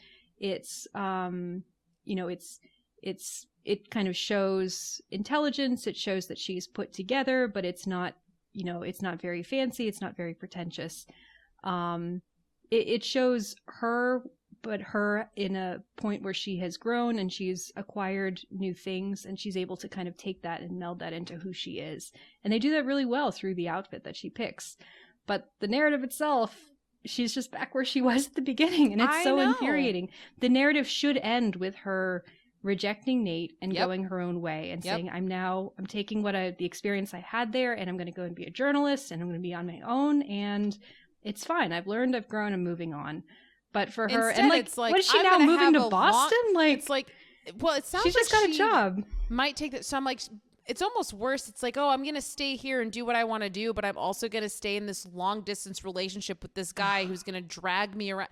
Ugh, I just, whatever. I don't want to linger on that too much, but I'm glad that you are on the same page with me with that. That line specifically is terrible. It's so bad. Can we talk about Christian Thompson a little bit? Because I was literally just about to say. Yeah. I'm very curious to hear your thoughts on him. So I think he gives a good performance. I just think he's incredibly weird looking. And also his character, I don't know how I feel about him, because on the one hand, I don't know. I almost wish he wasn't in this movie at all. But then I also feel like maybe if he wasn't in it, the movie would be entirely different. I think I just don't like his character so much that I don't want him to be here. Mm-hmm. But I don't know. Does he feel like a character that needs to be there to you? Because to me, it's kind of like, the movie would be fine without him. But then again, maybe it wouldn't. I don't know. Yeah. I mean, I think it's one of the cases where the core relationships between the actual main characters, so Andy, Miranda, and then kind of spinning off of that, Emily and Nigel, they are so strong and so interesting that anything apart from that is kind of it's less interesting, inherently less interesting. And then also the fact that the core of this movie is this relationship between Andy and Miranda. It's this relationship between two women that is not a romantic one. It's specifically a work one. And it's not a friendship either. This movie definitely passes the Bechdel test. Yes, absolutely it does. And it's so interesting, this relationship. It's, you know, you don't see it very often on screen. It's this sort of antagonism, but also mentorship, but also sort of warning, but also, you know, it's like, it's all these different things that are so interesting. And then to have these sort of love triangle-y romantic subplots for Andy they're just not as interesting. You know, it's what you're seeing in the main part of the story is so much more unique, and then to kind of thrust in this little like subpar romantic side plot, it really does drag it down. Yeah, I will say, watching this movie, I have never liked Christian's character. I've always found him to be so scuzzy and sleazy. Oh yeah. And like you see right through him. You don't understand why Andy doesn't see right there. I will say, on this watch, maybe this is just the weird mood that I was in. He kind of worked for me for the first time. Wait, in terms of what? In terms of the character, or in terms of I kind of found him attractive, and I was like, what is happening to me? Gosh. I mean, I think it's to each their own. But I don't think it's going to be a lasting thing. I think it was just I was in a weird mood, but I was like, all right. I'm here for it. You know, Geneva, I celebrate that for you. I may regret putting that on Mike because he is such a scumball. But I was actually though on this watch reevaluating the movie and thinking through the actual actions that he takes from his perspective. Like everything about him is sleazy. Like he's not a great guy at all. Clearly, everything he does is just to get into Andy's pants, which he does. Barf. But I was also thinking like the core thing that turns her against him is the fact that he's in on this scheme to oust Miranda and put Jacqueline Follett in her place as the editor of American Vogue. I was like, from Christian's perspective, he does not know Miranda personally, apart from the fact that she has a reputation for not being a very good boss. Mm-hmm. How exactly is this like bad thing what he's doing? Like obviously I understand why Andy takes it personally because she does know Miranda, but I was like, I don't know, business is business. Did he do anything wrong in this specific instance? I don't know. I'm curious to hear your thoughts on that. I don't think that he did. Yeah, I mean, he doesn't have any personal relationship with Miranda, so he doesn't have any sort of loyalty that would lead him to need to tell her this. So I don't necessarily see that as a problem. So yeah, I would agree with you on that. I think for him, business is just business. I think the issue more so comes with what's his face, the guy who's making the deal, who actually knows Miranda personally. I think he's more and Miranda ends up basically having to not blackmail him, but be like, hey, if you kick me out, this is how much business you're going to lose. Do a little bit of arm twisting. Yeah. But yeah, so for me, I honestly think that with that whole situation, as much as I hate to say it, but I think it's supposed to be perceived in this way because it's ultimately what gets Andy to leave. But I think that Miranda's really the terrible person in that situation because she knows the consequences of her actions in terms of, first of all, she knows what it means to Nigel for him to be offered the position, and then she knows how much it's going to hurt him when she takes it away without even telling him. In such a public way. No warning whatsoever. Such a dick move. I think that's the most despicable thing she does in this movie. And poor Nigel. But I will say, though, there is one question that I always have when watching this movie. I wonder why she gives Nigel the job in the first place. Like, is that just kind of a cover story that's temporary, or I don't know, because it sounds like she's known about them wanting to replace her for a while. So why would she tell Nigel he was getting the job if she already knew that they were trying to... I don't think she knew at the time that that's what's happening. I think she doesn't say how long she's known, but I don't think she's known about Jacqueline for very long. My guess is that she's only known about it for a few weeks. And this job that Nigel was getting has been in the works more on the scale of months. I think she's genuine. That's not the impression I got at all. I think that she genuinely, at least, well, I don't know the exact timeline, but I think she genuinely suggested Nigel for the job because she thought that he would be great for it, and she respects him, and I think likes him to the extent that she can like anyone, and I think that was a genuine recommendation. But the thing about her is that she is not going to let any sort of personal relationships prevent her from doing what's best for her own career. So I think she genuinely recommended Nigel for the job, but she also had no compunctions about taking it away from him when she realized that it would be to her benefit to do so. Yeah, I guess for me, the issue just comes with the timeline, because it seems like she offered him the job the night before. Like, why is Nigel knocking on Andy's door and being so ecstatic that he was offered a position if he was offered the position weeks ago? Like, that doesn't make sense to me. Gotcha. Yeah, I guess I always assumed it's more, this is now finally being announced, and so he can talk about it, and so he wants to share it with someone, but it's not necessarily that. Like, this has been in the works for longer. It's just that he can now finally talk about it. Okay. That was always my assumption. Yeah, I mean, I could take that as an answer. I guess for me, I was just always confused. I was like, why would she tell him the night before if she already knew? Anyway, but I feel like the answer that you gave, I don't know if that's necessarily the answer that the movie would have, but I feel happy with the answer that you gave. Yeah. Actually, I had a question for you related to this, because in the conversation, the really great conversation that Miranda and Andy have in the limousine after all of this goes down, when Andy's finally like, I really don't know if this is what I want. Everyone wants to be us. Yeah, when Miranda has that great kind of chilling line where she says, I see a lot of myself in you. And Andy's like, I don't know how to take that truly, because I don't want to be you. Miranda says, because Andy says, I could never do what you did to Nigel. And Miranda says, you already have. You did that to Emily. What are your thoughts on that? Because for my read, I'm like, I think that's Miranda being manipulative. I don't think that's actually what she did to Andy. But I also think that, again, with my frustrations with the way that the movie regards Andy's choices, I think the movie thinks it is. comparable to what she did to Emily. And I don't think that's fair on Andy. So yeah, what are your thoughts on that? Yeah, I would agree with you. I don't think that it's necessarily a fair comparison, because I do think that this movie, which I guess kind of, again, agrees with what you're saying in terms of the movie just kind of frames Andy in this light that I don't know. It's telling two different stories when it comes to her character, and they kind of just contradict each other. But I feel like the movie really tries to just repeatedly, oh gosh, what was it? Hold on. It'll come back. It's right there. Hold on. Oh yeah.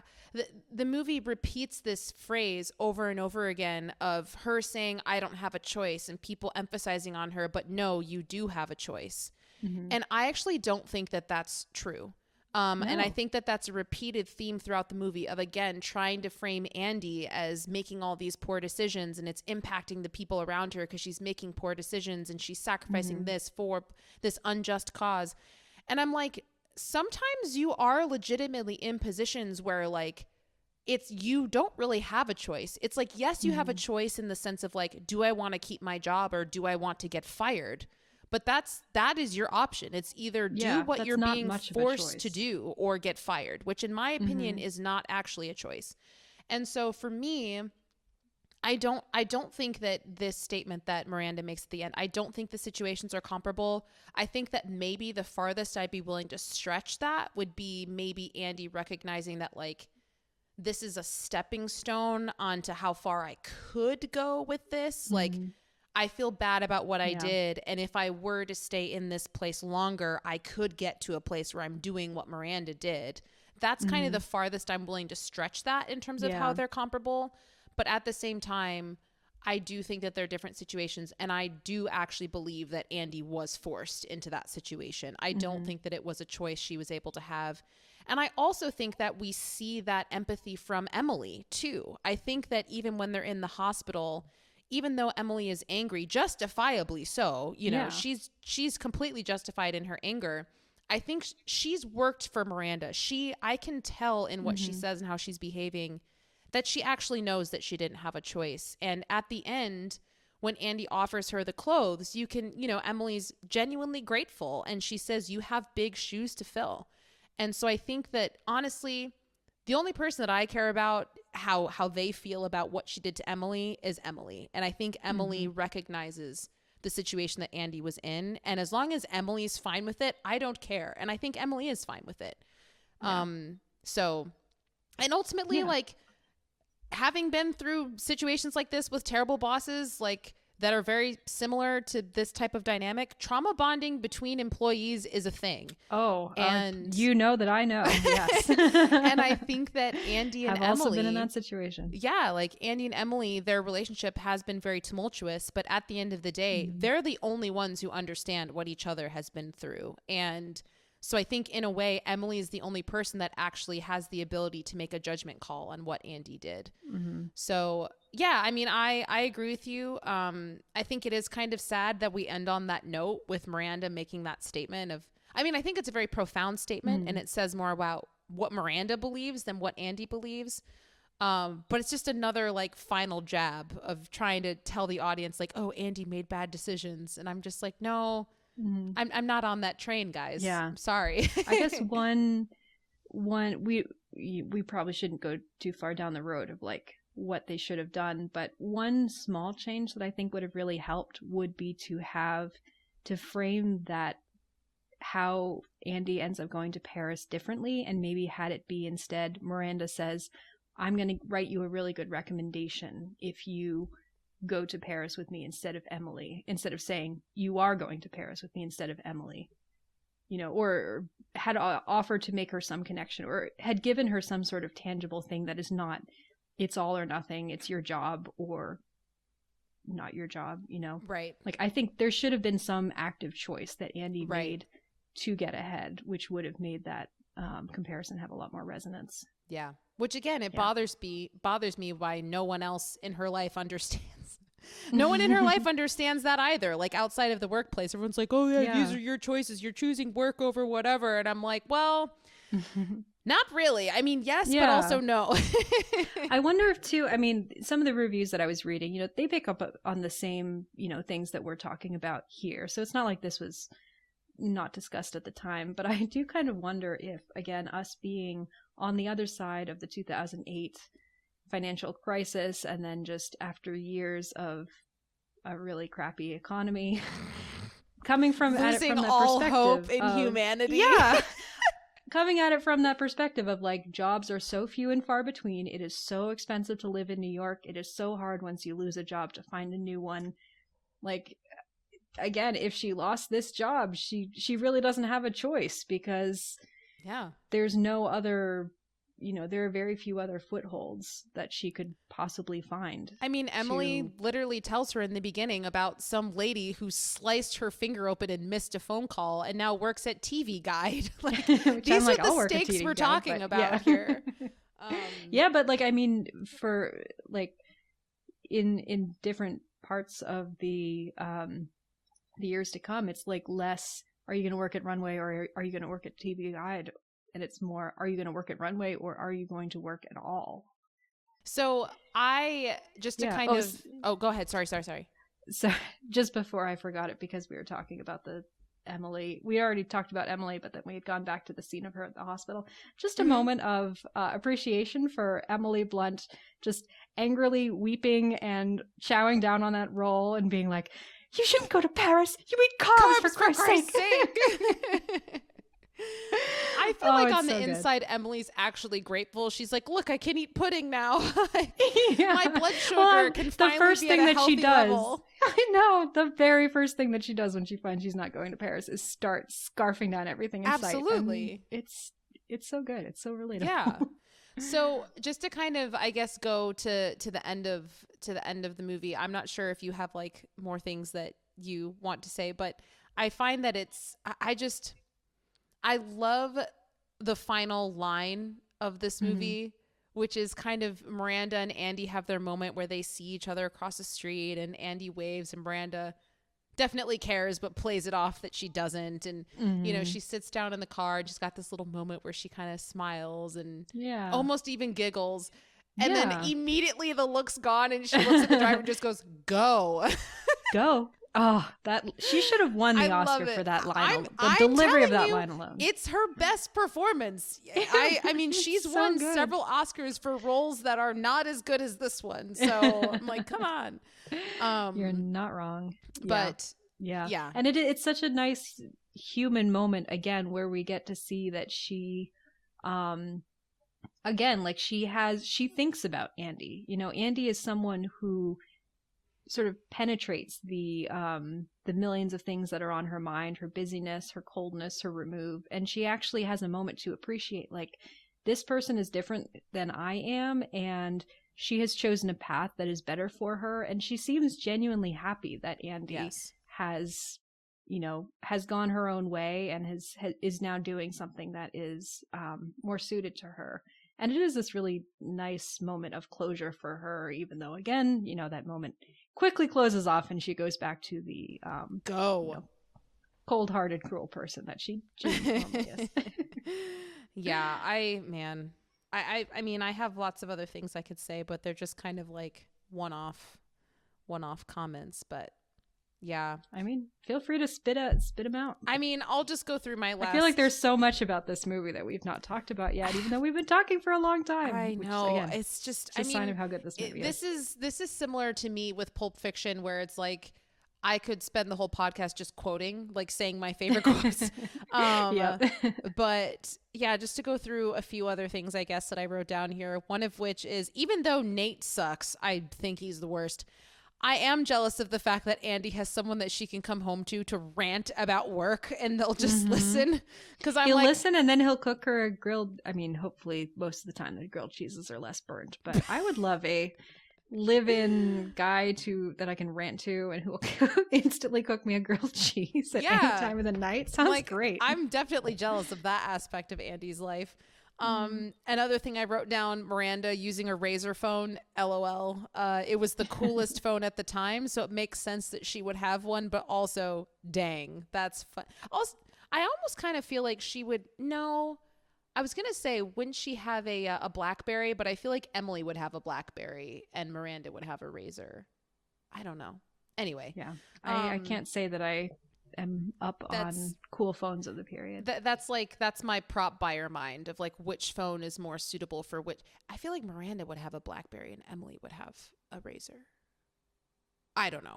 Anyway, yeah, and then I just wrote like another dated thing. I don't know if these are still used. They might be in certain places, but when Nigel is using that light table and has the film on the light table and he's using that big magnifying thing. Yeah. I used those when I was younger. I don't think those are used anymore because you can just zoom in on a computer screen. Yeah, because it's all digital, right? This is for actual film. Mm-hmm. Yeah. Also, a question that I had was, so all of these clothes that Andy starts wearing, I know in the beginning it's like Nigel helps her with one outfit, right? But throughout the rest of the season, throughout the rest of the movie, I was thinking, is she borrowing all of these clothes? Is she buying? Because they've made it very clear. Her dad tells her that she's barely making any money. I'm assuming she's making minimum wage or just above. So I'm just like, is she continuing to borrow clothes, or is she now spending her very limited income buying very expensive designer clothing? Like, what? I'm pretty sure that she's continuing to borrow. With the amount of clothes that you must be receiving and going through as a fashion magazine, just constant shoots, I imagine they have such a huge surplus that it's not unusual for staff to be able to. That's actually true. That's a good point. Yeah. Because I mean, I have no idea, but I'm at least in the movie logic, I'm willing to accept it. Yeah. And then a few other things I wrote down. The first time Miranda sees Andy dressed in her nice clothing. I love Miranda's little attempt to hide her smile of just being genuinely impressed by and also kind of finding it funny. You know, how she's transformed into this new wardrobe. We forgot to say, are you wearing the Chanel boots? Yes, I am. You look good. What? She does. She looks good. Giselle Bundchen, is that how you pronounce her name? No clue. Supermodel? No clue. Yeah, she's great in that tiny, tiny role. I love Stanley Tucci's checkered suit that he wears at some point. I love that checkered suit. It's great. I would wear it. He dresses so I mean, everyone dresses great in this movie, but he dresses so sharp in this movie. It's great. So good. And then there's a moment, I don't remember which exact moment this is, but it's Andy standing in Miranda's office and she's getting reprimanded for something. And Emily just kind of stands and she's laughing behind a clipboard. She's got the clipboard covering her face. I don't remember what Andy's getting reprimanded for, but I definitely saw, I don't know if it's the same one because I don't remember the clipboard, but I had never noticed during the Cerulean speech, every time it cuts to Andy, you can see she's Emily in the background just looking on, like, no, that is the scene. That's the scene. Yeah. Uh-huh. Clearly enjoying everything that's happening. Because she knows possibly Miranda's enjoying, but probably nervous, I would imagine. I don't know. I think she's enjoying seeing Andy put in her place for the ridiculous wardrobe she's wearing.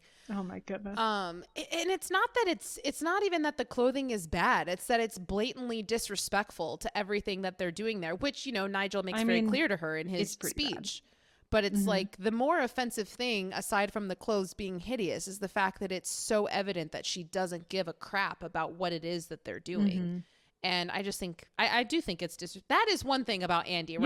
I do think that's disrespectful and is something that she does wrong, which is why she learns and she says, I'm screwing it up. She owns it. She learns. She moves on.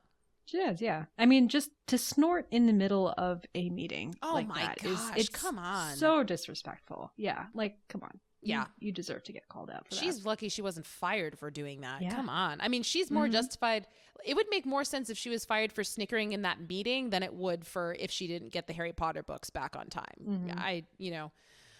Or her walking into Miranda's office for the first time and not bringing a notebook with her to take. I'm just like, girl, rookie mistake. Have you? I mean, she's fresh out of college. She's never learned, but yeah, that's true. Learned quick. I just know for me, whenever I have a conversation with a boss, I know I will have a notebook with me. Absolutely. Because I just have to write down every single thing that you're saying and somehow sit down and translate it into actually what you mean once I walk out of the room and you stop talking to me. I love, can we appreciate when she takes her first phone call and she answers the phone as Mrs. Priestley's office. Priestley's office. Okay, can you spell Gabbana? They just hang up. Gosh. So good. Oh, man. But also that first moment when, man, again, just like establishing the stakes of the movie and where the characters fall and what their roles are. But Miranda kind of giving Andy that first really, really long list, and then Emily coming back and Andy just being completely flustered. And then Emily just picking up the phone and saying, I have Patrick. And to Andy, it was this impossible thing of, I don't know who you're talking, I don't know what this is. And then Emily just calmly, in 5 seconds, Miranda Priestley calling. And then, I have Patrick. I have Patrick. And then later you see Andy doing the same thing. And you're like, oh, she's learned. She's learned. I love when she's trying to spill everything that she heard at Emily. And she's like, she needs skirts from Calvin Klein. And there was something about a pony. And Emily has this look on her face like, oh no, I step away for 5 seconds. What have you done? Yep. Ugh. Well, but she does say, she's like, I will handle this and you will go to Calvin Klein. So Emily's so stinking good at her job. She's so good at her job. That's the thing. She is so good at her job. And yeah, I just new appreciation for Emily on this watch. She is very rude to Andy. She does not believe in Andy. But when Andy starts demonstrating her worth, she respects her. You know? She does. Yeah. And she doesn't steer her wrong. She gives her genuinely good advice. She gives her good instructions. And it's up to Emily to listen or not. Yeah, totally. But yeah, I mean, those are all the notes that I wrote down. I'm not sure if there's any other specific points that you want to discuss, but not really. Apart from I just thinking the scene where her dad comes to visit her and they go out to dinner and then they're supposed to go to a show, but then she gets that call from Miranda and Miranda's like, can't you get me on an airplane out of here? It's just drizzling. And then the thunder claps, which is hilarious. But also I feel like I've been in that position where like you're trying to do something with a friend or a family member and someone calls and you're trying to like run around and like be present with someone, but also you're having a separate conversation on the phone and it is the worst. Yep. Yeah, that whole sequence is just absolutely outrageous. It's barely drizzling. Come on, someone must be flying out. Oh, gosh. I mean, honestly, in that moment, I feel like not a lot of times, but in my experience, sometimes you can get to a point where your bosses just expect, because of where you work and because of just the prestige of where you work, you can make anything happen. You know, of just her being like, I'm Miranda Priestley. Of course you can get me home regardless, because do you know who I am? And I've been in circumstances where I have been asked to do impossible things.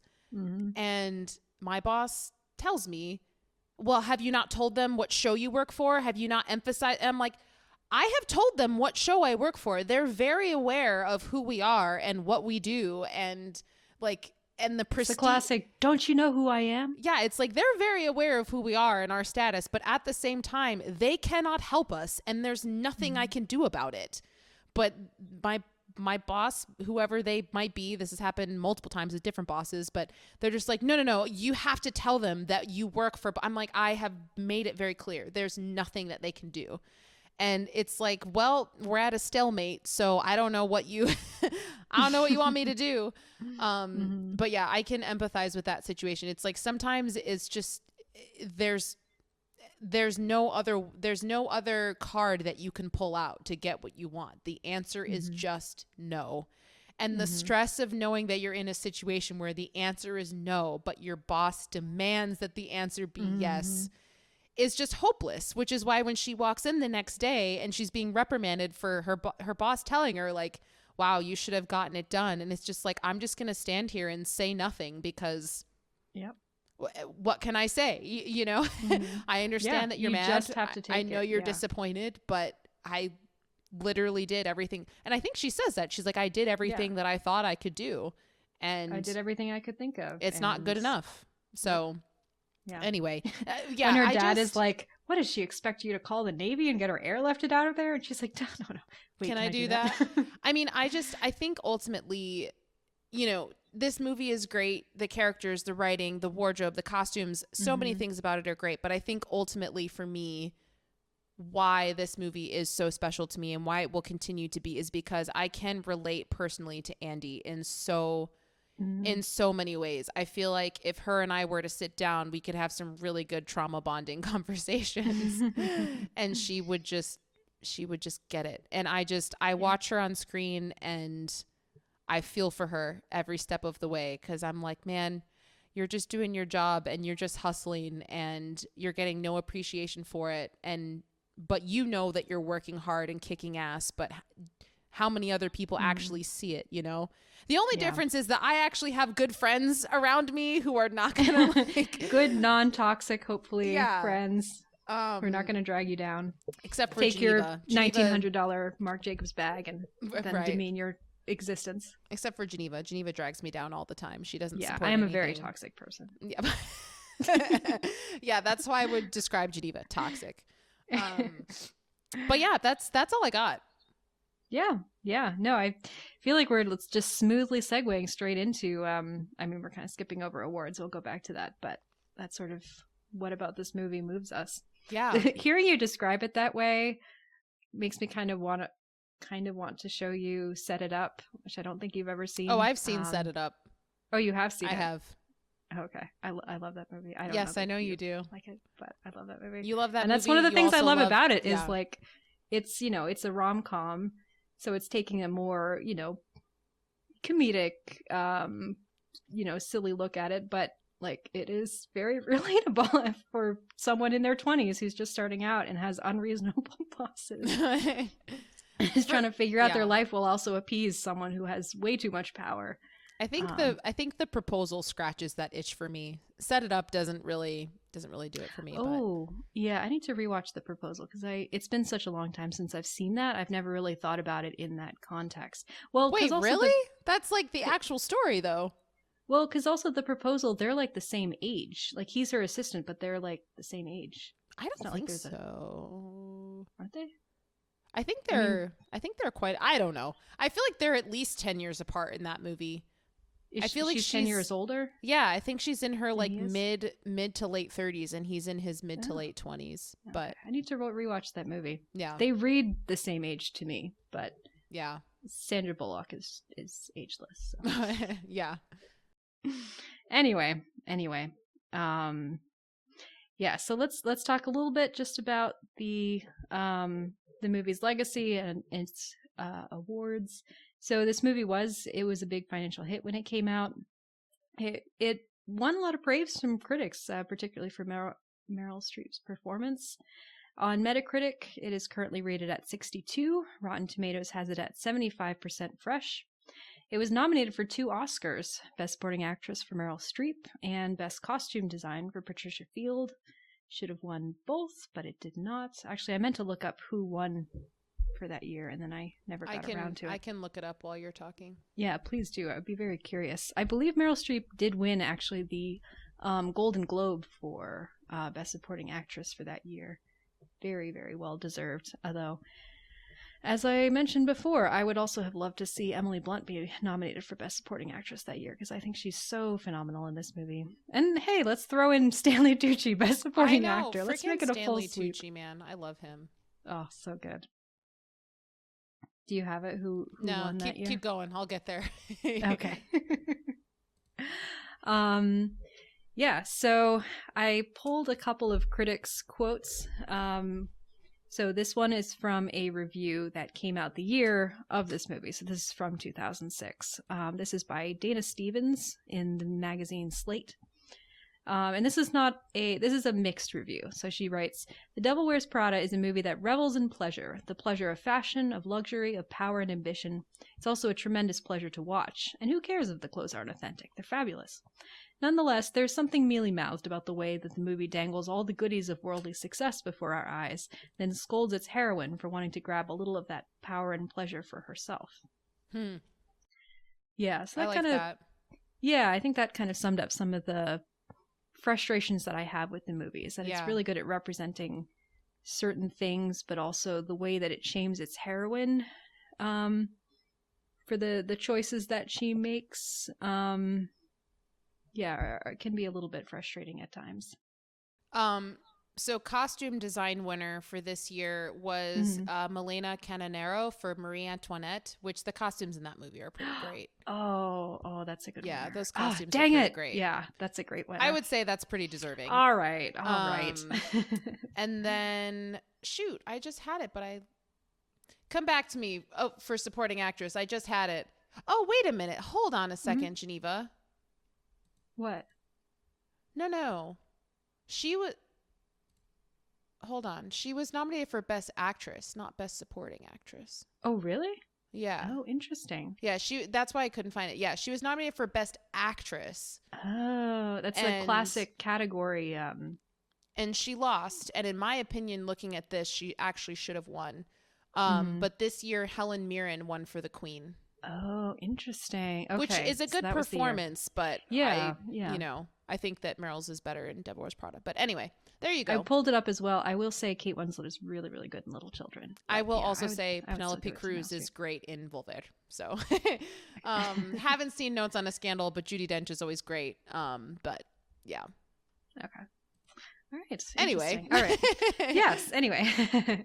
So I pulled a second quote, and this is a retrospective review, so written just a few years ago, many years after the movie came out. But this is by Carolyn Sita, who's a critic that I really admire and that I've quoted before. This is in her series When Romance Met Comedy, where she talks about, gives kind of retrospective reviews of different rom-coms and things in adjacent genres. So she writes, "The film uses rom-com storytelling tropes to a slightly more subversive end. Previous attempts to adapt Lauren Weisberger's 2003 bestseller, inspiring by the author's brief time working as an assistant for Vogue editor-in-chief Anna Wintour, tried to make it more of a heightened Zoolander-esque satire. Director David Frankel and screenwriter Aileen Brosh McKenna pushed the film in a different direction, making it a funny but also emotionally honest portrait of two women in two very different stages of life."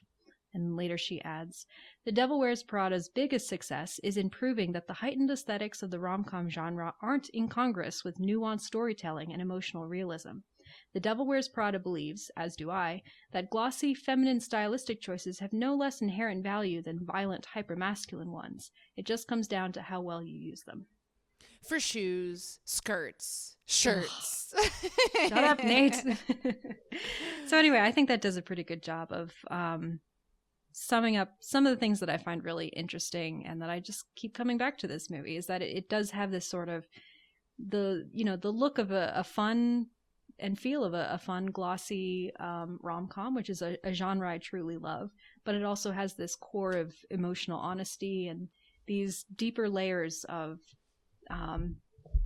discussions about feminism and power dynamics and just all these different things that you don't necessarily expect to see in something of that genre. And yeah, I really appreciate it for it. Even if I criticize it in certain aspects, I also really, really love this movie. I love that it exists. I love it for all its flaws. And I would say that this movie, and this is not me insulting rom-coms, but I think that the fact that I like this movie shows that it kind of goes beyond the rom-com. Because for me, more often than not, I do not enjoy rom-com movies. And so for the fact that I like this one, I think, in my opinion, shows that like there's more to it than just a rom-com aspect. Yeah. Well, a good rom-com, I would say any good rom-com is in some sense more than just a rom-com, as any movie of any genre is. You know, it takes the tropes of that genre and then it reinterprets them in a new way and allows you to get at something that's kind of unique. And so I think that's what this movie does. And yeah, that's what any movie of a genre that's a really good movie is. It finds a way to transcend the elements that make it up. This could potentially be a big tangent, and maybe if we do talk about this, maybe we should talk about it briefly so we don't go on and on about it. But I find it interesting how this movie is considered to be a rom-com, because it definitely gives off the vibes of a rom-com. Yeah, but if you really think about it, discussion. There really isn't romance in this. Even if there is, it's very minimal to the story. And then I feel like yes, it's funny and there are comedic aspects to it, but to me, I see this as more of a dramedy than a rom-com. But at the same time, This gives off way more so rom-com vibes, which I just think it's interesting how it has that type of feel, even though in my opinion there isn't really much of a romantic element to it at all. But anyway. No, I agree. This is a great little side tangent, because I agree it's not a rom-com, even though it seems to be. It's very much in that sort of aesthetic, it has all the aesthetic elements that you expect of a rom-com. It has all the lightness of touch. I mean, it's definitely a chick flick is how I would categorize it. Really, it's a dramedy, like you said, or maybe a workplace comedy. But it's not strictly a rom-com in the sense that it's not about a relationship, right? Or a romantic relationship, I should say. Right. It is about a relationship, but it's not like about we a said, romance. passes the Bechdel test with flying colors. Flying Absolutely. colors. So I don't know if there's any moments. Well, no, I guess it's her with her friend and her friend being like, I don't get her. But I feel like that's the only conversation that's between women talking about men in this movie. So hooray for Devil Wears Prada, having a bunch of female protagonists that never really talk about men, or at least romantically. Which, side note, Aileen Brosh McKenna later went on to, she wrote many different rom-coms and chick flicks, but she went on to co-create with Rachel Bloom the show Crazy Ex-Girlfriend, which I know, Tatum, is not a show that you are crazy about, but no pun intended. I love that show, and I think that show does a really good job of kind of doing something similar to what this does, which is taking sort of tropes that are, particularly tropes and aesthetic choices that are very associated with the feminine and are sometimes looked down upon as kind of being shallow or cartoonish or flat, and really giving them a lot of depth and exploring deeper questions and issues in a very layered and nuanced way. I really, really love Crazy Ex-Girlfriend. Highly recommend it. But I think she's a very talented writer. I don't love everything that she's ever written that I've seen, but I think when she's able to, she can go to some really interesting places. Yeah. All right, so we've already kind of talked about what about this movie has moved us. So why don't we move straight on to which film we're going to be covering in the next episode? Yeah, so we're going to take a big tonal shift. Oh boy, love it when we do that. We are going from The Devil Wears Prada to the movie Whiplash, directed by Damien Chazelle. It's an incredibly intense film that I think I've actually only seen twice. I have never seen. Yeah, Geneva's never seen it. I've been wanting her to see it for years.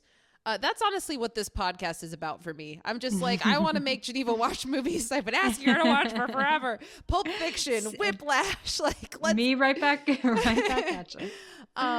Yeah, she made me watch Western, guys. But growth.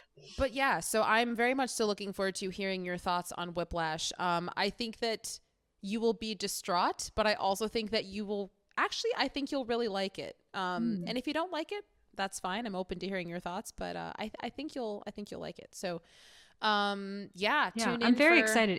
It's a movie that I've been wanting to watch for a very long time, and just for one reason or another, I've just not gotten around to it yet. So I'm very excited to finally have an excuse to sit down and watch it. Yeah, I'm excited to watch it again. I think it's probably been about 10 years since I've seen it. So it's been a while, but wow. Yeah. Is that how old is that? It came out when I was in high school, I think. So that would have been over 10 years ago. Ugh, I feel so old. Oh, nope. It came out in 2014, so 9 years ago. Okay. But still, wow. Time flies. I mean, that was the first, no one really knew who Damien Chazelle was until that movie came out. And now everyone's like, Damien Chazelle. Was that his first feature, feature so, films that get wide distribution? Yeah, so fun fact, that movie is kind of, there's lots of directors that have done this that inspire me, but that's kind of the vision of how I would like my career as a director to start. So Whiplash is actually his first feature, but it was based off of a short film that he made in college. And so he made the short film in college, and then someone saw it and was like, this is really good. do you want to expand the story? And he was like, yeah, I have a whole story here. And so he expanded it into a full feature. And that's kind of how he got his big break. So this was his first feature that got distribution, and it was based off of a short film that I think he made when he was in college. So screw him for having success at such a young age, but also I'm happy for you, and this movie's fantastic. So so happy for you, she says through gritted teeth. So happy for you. But yeah, anyway, that's Whiplash. We'll discuss it next week. Cool. And it's gonna be a good time. I'm excited to hear your thoughts. Yeah. You've seen all of Damien Chazelle's filmography, right? Have you seen First Man? I have seen First Man. Yeah, I think I've seen all of his movies. I've seen La La Land, I've seen First Man, I've seen Babylon, and I've seen Whiplash. So, and I think he did some commercials and music videos that I've also seen. So, yeah, nice. Yeah. All right. Well, on that note, thanks so much for joining us. This has been great. So excited to have a chance to talk for 2 hours or however long it's been about Devil Wears Prada. Oh yeah. So, all right. Bye, everybody. Bye.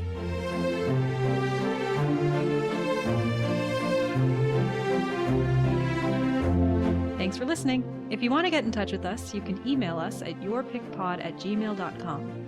Our theme song was composed by Joel Rushton, and our podcast graphic was designed by Kara Shin. If you like this show and want to hear more, please rate and subscribe on your favorite podcast platform. We're excited to have you on this journey with us. Until next time.